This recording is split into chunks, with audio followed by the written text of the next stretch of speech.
Hey guys, it's Mountain Monday, and the game you're looking at right now is The Long Dark. More on that. First, we have to take our deep breaths, so breathe in and out, and breathe in and out. And it's a beautiful little sunset, and the snow is falling, and everything's pretty, and I'm in a forestry station overlooking a beautiful wilderness, and I am very unhealthy. So I wanted to show you guys a little bit of this game so that you guys can make up your own minds on things, kind of, because there have been some kind of brutal reviews in my opinion. I don't get where some of these reviewers are coming from, and I respect them very much. And so I thought this would be a good topic for Mountain Monday, because you have to sort of keep your zen when you see people looking at a game that you really like and they don't feel the same way. Now, disclosure time. I am a Kickstarter backer of The Long Dark, and I'd like to remind people that Kickstarter backing does not mean profit participation. I have nothing financial to gain whether this game succeeds or fails. Now, I also played a previous alpha build of this game months ago. The first aid wasn't working, and a bunch of functions didn't. It was just the basics. I did provide feedback, because that is what you do when you play a very early alpha build. They're not giving it to you because they like you. They're giving it to you because they want your feedback. I took no money from this, but I did provide feedback for the developer. So I guess it's more likely I'm going to like a game, because so far I've seen one thing I suggested they do that they included. I'm not going to tell you what. But there's more to it than that. There's more to it in the reasons why I'm enjoying this game so much.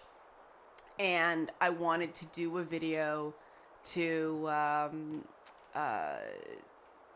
tell you guys why.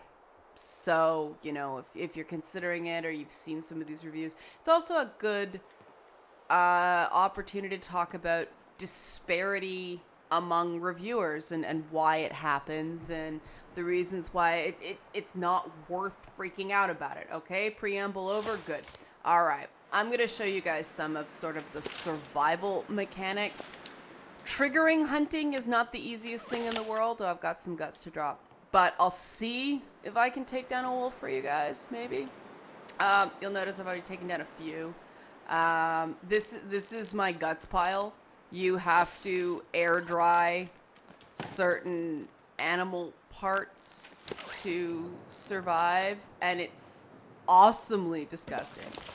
I'm going to start a fire now. At least I hope I'm going to start a fire. This is a fairly early run for me, so success is not guaranteed. Oh, please work. This is one of these moments where I only have one tinder plug. It's like, please work, please work, please work, please work. Don't die, don't die, don't die, don't die. I probably should have used some of my kerosene, but I'm a kerosene hoarder. Don't die, don't die, don't die, don't die. I am screwed if you die. This is going to be very interesting if this fire fails, guys. And this is why it's so slow, because in moments like this, otherwise, like, why does it take so long to start a fire? Well, because it's making you like, okay, it worked. Yay! Stuff this fire full of wood fast, because I have to cook meat.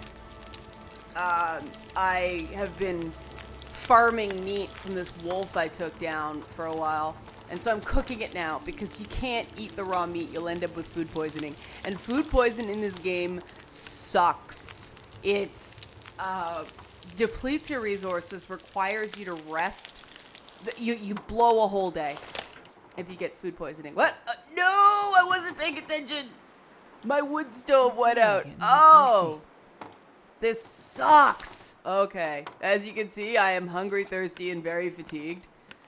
You have to concentrate on this game, so, talking to people while you're playing is not the best idea, but we got 3 out of the 4 cooked.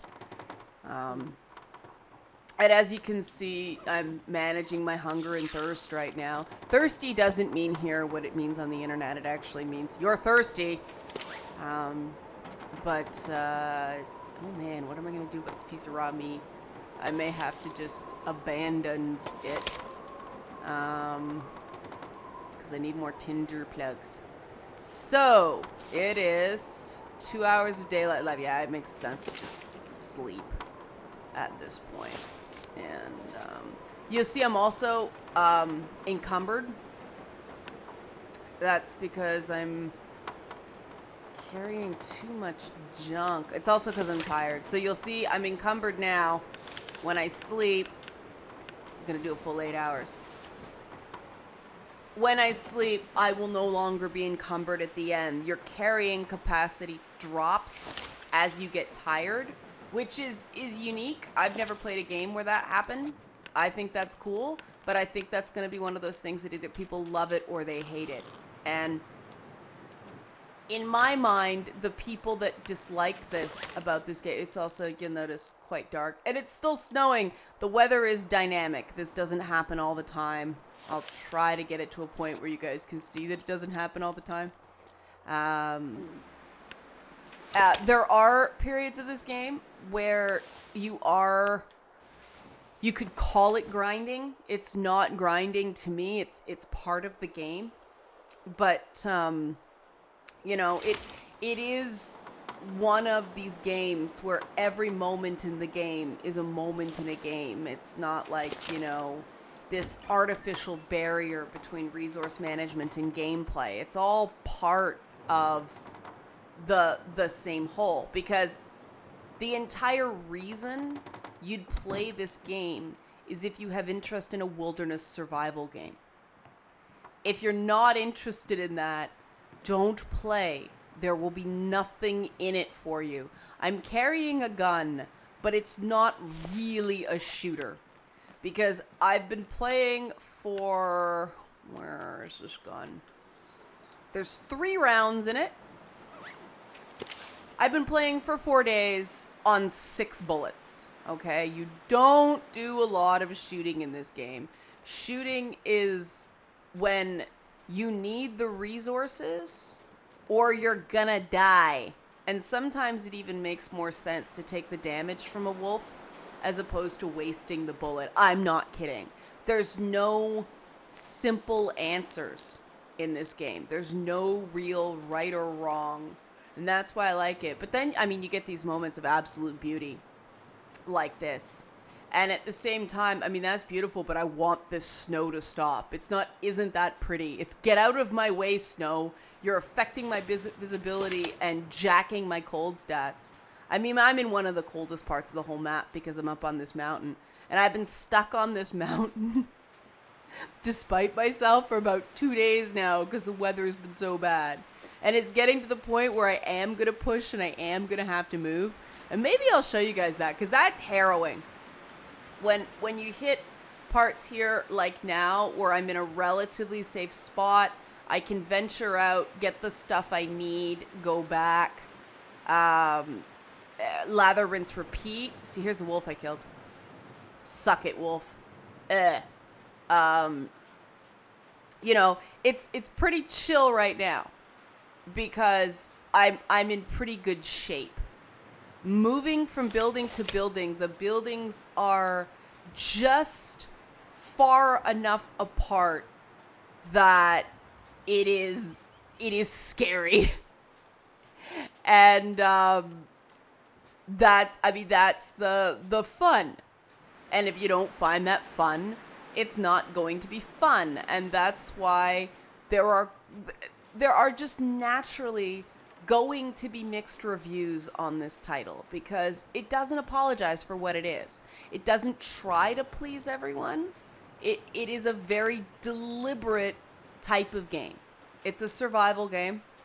And if you don't like survival games, go home. See, I mean, I'm about to take a big risk right now and I may die. No, I want ones with tinder plugs. These are no good to me. It would be a waste of... It would be a stupid risk. Is this? Nope. suck. And see, these are the moments where it's like the game deliberately puts you in these situations where you have to take damage like this. And that's not because you're getting shot. That's not because you made a mistake.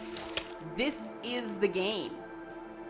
And if you don't like it, don't play it, because you're not going to have fun. Now, there are situations with reviewers where you gotta play stuff you wouldn't choose to play on your own. And that is unavoidable. The challenge, the skill for a reviewer is to find a way to make that ultimately subjective process relatively fair. See, the weather just stopped. But now we have fog, so that's actually worse. It's not worse in terms of cold, but I gotta go back. Hello, birds. Sometimes everybody has to play games they're not super stoked to play. I'm lucky that I like a lot of different genres, and so I can usually, when we get the list of reviews, I can say, hey, I'm interested in these ones, or it might be pretty good. But there are some games where it's not what you thought it was, or, it turns out just to not be your cup of tea. And increasingly with, well, you know what? That's not true. I was about to say increasingly with narratives, there are plots that aren't going to be everybody's cup of tea, but that's not true. I was content with the action-oriented plots or narratives, ludonarratives of games before the content of gaming diversified. So certain games are being made at an increasing rate for an audience that is not me. And I think that's a good thing, even though I don't really like the games. Now, like I said, I have a very wide berth of games I like. I like survival games like this. I liked Gone Home for what it was. I like the Stanley Parable. But then there are games I did not like. I did not like Braid, for instance. I never had to review Braid, but, and it's not that I think Braid is a bad game. It's that I think Braid is a pretentious game. But pretentious is very subjective, isn't it? It's very subjective. And, I mean, God, before Dragon Age was trendy, like it is now, people made a lot of fun of me for liking those games. Oh, they suck. The graphics are bad. Well, the graphics were bad at that time because they wanted them to be accessible to people playing on, mid-range PCs. So people can complain about that. I was actually grateful that, the game was accessible. No, graphics look bad. So what do? They change it. It's too long. I don't want to talk. And so we get all these, evolutions in the Dragon Age franchise that I don't particularly like. Why is this guts pile here, you ask? You have to cure. You see that counter? You have to cure your pelts and guts and all those things before you can use them. And you have to drop them in your floor of your safe houses for them to cure. And so it's this delightfully disgusting element, which I think is great. I'm sure that sort of maintenance, excuse me, get a cough. That sort of maintenance is going to drive some people crazy. Again, don't play a survival game. I feel bad for reviewers that take this game thinking it's going to be something other than it is, and then they have to basically go, well, I didn't like it, but, and see, here I'm in a toss-up. Because do I use my one remaining wood starter to cook this meat I don't actually need? Because I'm not that hungry and I've got an energy bar. I've got, I'm carrying 1,250 calories. I don't need this meat. So do I cook it to not waste the resource? Or do I just sleep to warm up? I'm gonna sleep to warm up because my fatigue is, and I don't know how much daylight is left. My fatigue sucks too. So, and my condition took a knock getting that tinder plug. I think we're gonna have to move here, guys. Which means I'm going to temporarily abandon all my guts and stuff. Or maybe not. That was an ominous noise. Again, I turned up the game sound because the sound is amazing. Yeah, I'm not going anywhere. And now you guys are starting to get the sense of how this game works. It's going to get very tense. Yeah, I got time to show you more. Because I am now stuck here. And this is part of it. This is part of it. If you don't like being caught in these places where you have to make tough choices, don't play this game. You're not going to like it. I personally think this is spiffy. Okay? So, we're gonna move. And you're hearing this paper rattling. I've drawn myself a map. So I'm just going to consult my map right now. Where am I? I'm in the forestry lookout. So the closest area we can safely get is the logging camp where I tend to get lost. All right. This is going to be fun. Okay. So we're going to move. And these are the most harrowing moments of this game. When you're moving from safe location to safe location, you are at your most vulnerable. And I'm just gonna make sure I have, yes, I don't want that. That's just weight.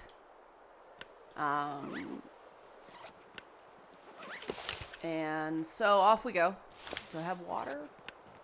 You gotta make sure you have food and water and wood to start a fire, and that's why I saved my tinder plug, because I knew I'd have to move. I'm gonna take a bit more water, because, yes. And this is not ideal conditions. It's snowing, but snow is better than fog. And the thing I like about this game is it's a sandbox. But to me, this game is a wonderful example. The sandbox mode is a mode where people would say there's no story. I disagree. I think the story comes from the gameplay. It is not, I sprained my wrist. Here's a first aid mechanic. So you see that I've got a sprained wrist. If you don't treat it, I can't hold weapons until I treat it or it heals. That's bad. So right now I have 10 painkillers, so I'm going to pop those. Otherwise, I'd be dealing with herbal tea. I could have just rested for 2 hours there. I didn't want to do it because I got to move. So that was a happy accident. You guys get to see the first aid. There are lots of injuries you can get. Trust me, lots of injuries, especially where wolves are involved. And one of the other areas I'm vulnerable in right now is my clothing. I'm okay, nothing's yellow, but my jeans and my gloves are getting into the danger area where a wolf could destroy them. And once something gets ruined, it's like ruined. It is dead forever. And I am not in a position yet where I can start making my own clothes. So that would be super bad. So we are going to try to avoid damage that way, which means shooting wolves in faces. Checking my map again. So I am at the base. I want to go... Oh, okay. Maybe I can hit this cabin instead. No, I'm looking at the wrong place. Oh, wow, Liana, learn to read a map. Okay, I'm going to go north and then east. Hunger is the biggest issue. Doesn't seem too cold. So, wait, can I... Hello, wolf. I think I got rid of all the meat from you, didn't I? That would be unfortunate. Sometimes it's better to leave the meat. No, I just want to move because I don't have time to cook it. Sometimes you want to leave the meat because it's it actually freezes, so it works a bit like a refrigerator. If you sort of allow it to stay on the wolf, it does decay, but it decays more slowly than it does in your inventory. So if you can haul back and pick it up, if it's somewhere easily accessible, if you can't cook it, it makes more sense to leave it on the wolf. And that sounds really gruesome. And it is. And again, that's the fun of the game. Don't play it if you're not going to embrace it. And this is not thumbing their nose at animal activists or anything like that. This is the reality of a very desperate set of conditions like you're dealing with in this game. And I don't like people, game critics, who go, oh, something morally challenging is happening, it's a bad game. The thing that some of these games do so well through player choice is force you to challenge you by making you take on these difficult moral dilemmas. And that's what I like about gaming. That's not the same challenge a film does, where a director is totally in control of, you know, not so much the outcome, but he is in control of the outcome in terms of plot.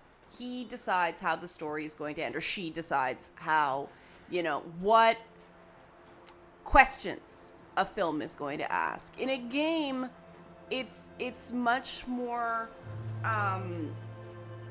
a dialogue between the player and the game, isn't it? It's, you know, the game has a certain set of parameters. See, I am tempted to climb this mountain now, and that would be folly because, yeah, fatigue is bad. And I'm already lost. Oh, there's a sapling, though. I'm gonna take advantage of being lost. Lookout. Okay. Hello.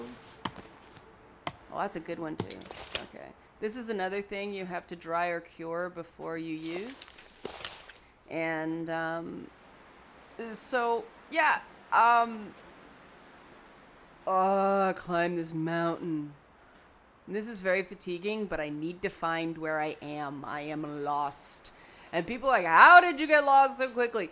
It is surprisingly easy to get lost in this game. Again, deliberate. Right? Completely deliberate on the part of the developer. Not everyone is going to enjoy how easy it is to get lost. And this is something you're going to have to embrace. I would personally love an old-fashioned compass, but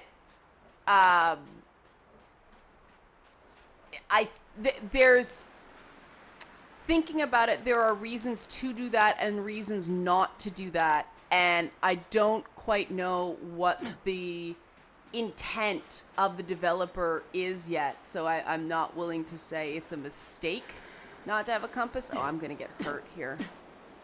Proceed with caution.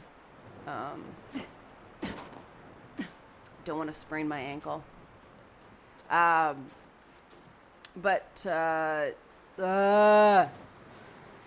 again, this is not me sucking. This is, whoa.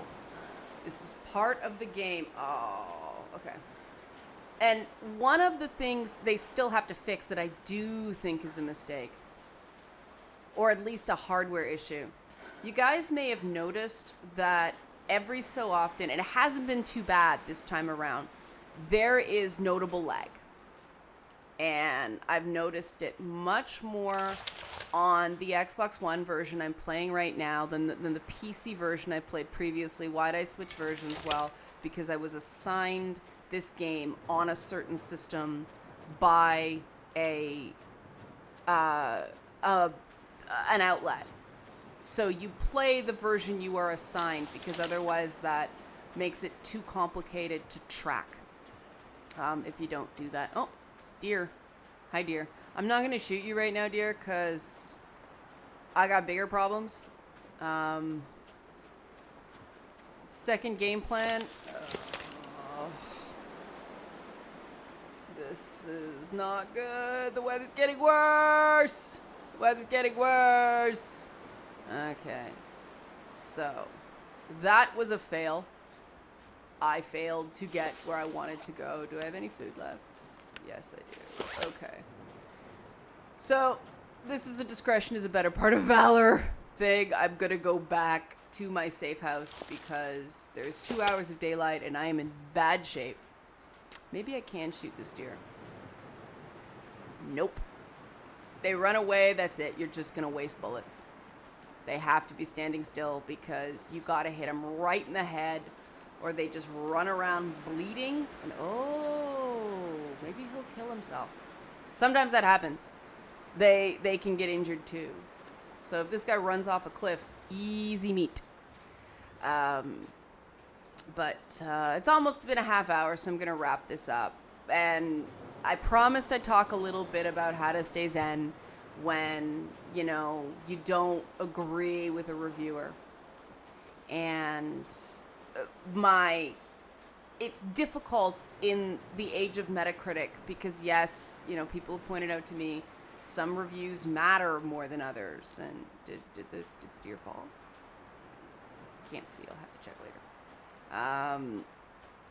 But yes, some reviews matter more than others, and some outlets. There you go, dear. Nice seeing you. But what do you do if you don't like a review? If you don't like a review, read another review, and realize that in this case, this reviewer does not have the same tastes as you. So they are not useful to you in terms of deciding how you buy games and what games you buy. And this is the important thing I think people should remember is ultimately at the end of the day, the consumer is the seat of power, for lack of a better term, when it comes to reviewers. If consumers do not find a particular reviewer relevant, then that reviewer is, less influential than one that people do find relevant. And the reality is that yelling at a reviewer because you disagree with a score proves that reviewer is relevant, that their opinion matters. And if you consistently disagree with the reviewer, then all you're doing is giving the reviewer your power as a consumer to continue to engage with them, even though you don't find their opinion helpful. My advice, and I'm not telling anybody what to do, this is just my advice from a Zen perspective, so everybody is, happier and more productive. Just stop engaging with that reviewer. Stop. Pretend they don't exist. Metacritic scores only have as much power as you give them, right? The developer getting a bonus or not is the developer's problem. I'm talking about consumers here. Do not give a reviewer you persistently disagree with power by constantly getting into a grudge match with them. Just move on. And I am going to use my kerosene this time because I can't afford for this to fail. But just move on. And don't give that reviewer increased influence or increased credibility by thinking they are important enough to argue with. Find somebody who is more your speed and support and communicate and interact with them. That is the best thing you can do because then they get more traffic, they get more influence. You can be an advocate for the reviewers you do support because then you get into this thing where the people who complain most loudly about review scores claim they don't read reviews anyway. They watch Let's Plays like this one to decide whether or not they want to buy a product. Well, the minute you say that, that's somebody that a reviewer doesn't have to listen to in terms of their own conduct because you are not their audience. You are not someone who uses review scores in the intended way. And that doesn't mean like, oh, you're not a person. That doesn't, I'm not doing a gamers are over thing, guys. That's not what I'm doing here. This is just how feedback works, okay? In terms of what people pay attention to as professionals. If you do not consume a service, the industry does not take heed of your opinion on a service. Why? Because you don't consume the service. Does that make sense? Okay, very good. Because it's been a half hour. I hope you enjoyed this little run through. Didn't get to show any shooting. I'll do another one with taking down wolves and whatnot, so you guys can see that. Not that my Let's Plays get very good traffic, but, you know, hey. Service, like I said, you know, it's relevant. So we're going to find a mountain, and we're going to do our breathing. And here's to a productive and stress-free week, right, guys? Ready? Breathe in. And out. And breathe in. And out.